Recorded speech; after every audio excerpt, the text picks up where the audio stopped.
Accessing the Microsoft Office suite is often vital and really important for both your educational needs, but you'll also use it outside in your work life too.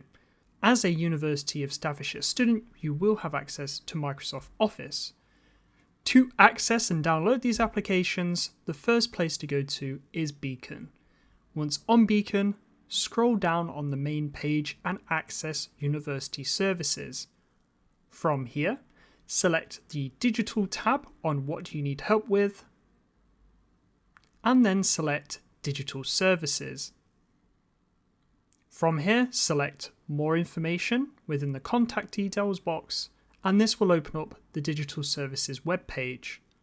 On here, there's lots of useful links and information, but today we'll be looking for the software and digital skills.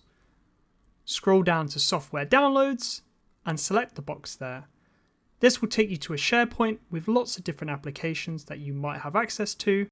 Today we'll select Microsoft Office 365 Pro Plus, and once that page is loaded, scroll down to Download Software.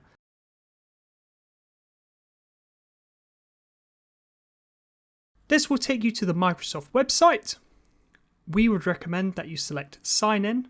This will use your student username and password, and once this is loaded, will give you access to all of the Microsoft apps. Now, by default, this will launch the web version, so you'll be able to use all of the applications, and once you're landed here, you'll see all of your recent files you've used too. To install any of the applications, in the top right you'll see Install and More. Simply select Install, and this will take you to the installation screen. Then select Install Office. If you need help using any of these applications, navigating back to Beacon and selecting the Digital Skills tab will bring you to the Digital Skills Library page. Selecting on the A to Z guide will give you a list of applications with the appropriate guides.